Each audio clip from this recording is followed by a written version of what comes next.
Dear Esther, I have now driven the stretch of the M5 between Exeter and Bristol over 21 times. But although I have all the reports and all the witnesses, and have cross-referenced them within a millimetre using my Ordnance Survey maps, I simply cannot find the location. You'd think there would be marks to serve as some evidence. It's somewhere between the turn-off for Sanford and the welcome brake services. But although I can always see it in my rear-view mirror, I have as yet been unable to pull ashore.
All night the boy has kept me lucid.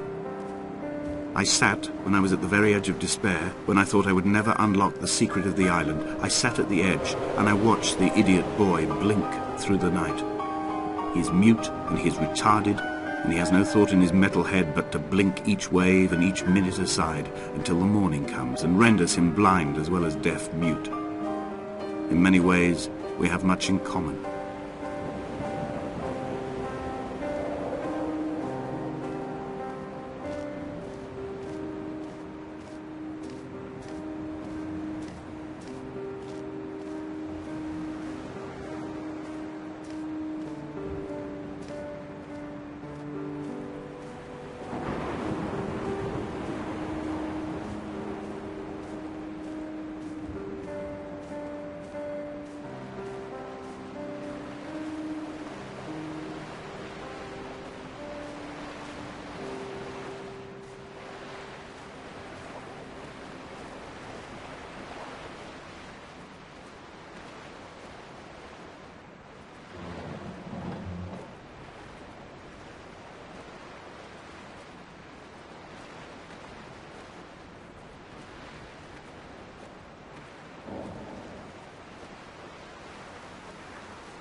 I had kidney stones and you visited me in the hospital.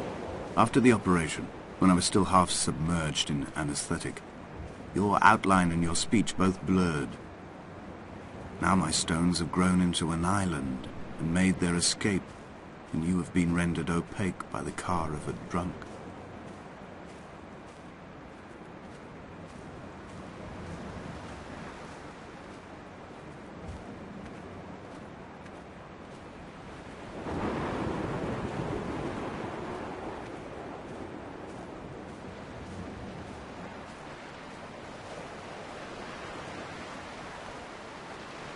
There must be a hole in the bottom of the boat.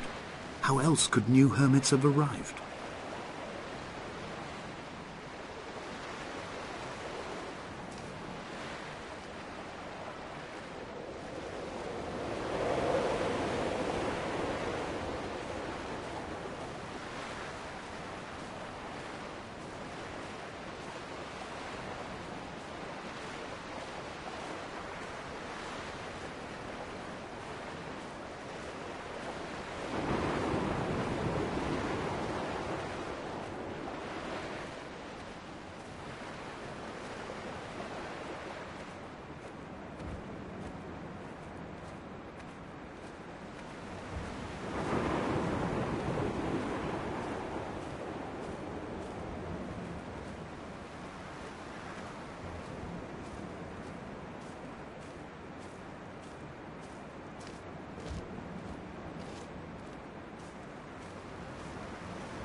Is this what Paul saw through his windscreen? Not Lot's wife looking over her shoulder, but a scar in the hillside, falling away to black forever.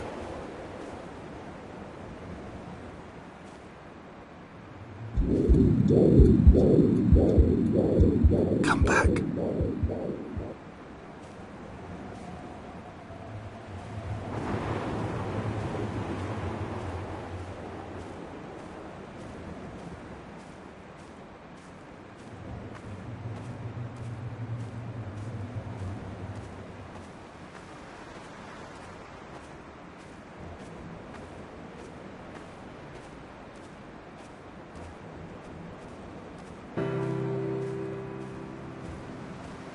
I've begun my ascent on the windless slope of the western side.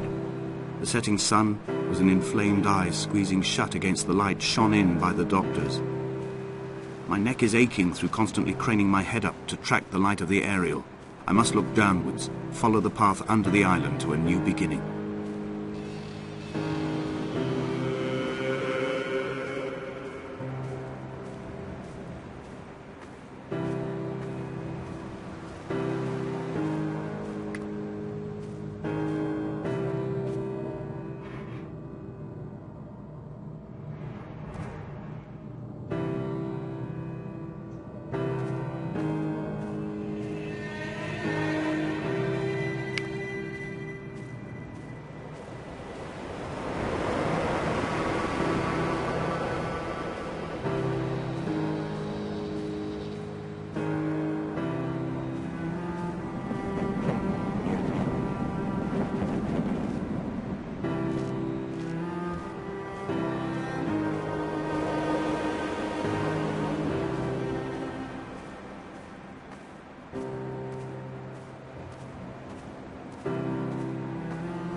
The bothy was constructed originally in the early 1700s. By then, shepherding had formalized into a career. The first habitual shepherd was a man called Jacobsen, from a lineage of migratory Scandinavians. He was not considered a man of breeding by the mainlanders. He came here every summer whilst building the bothy, hoping eventually that becoming a man of property would secure him a wife and a lineage. Donnelly records that it did not work. He caught some disease from his malcontented goats and died 2 years after completing it. There was no one to carve white lines into the cliff for him, either.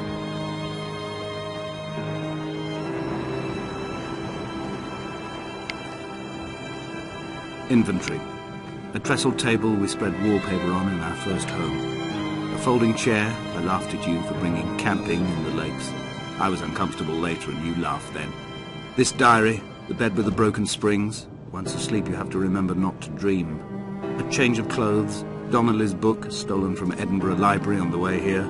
I will burn them all on the last morning and make an aerial of my own.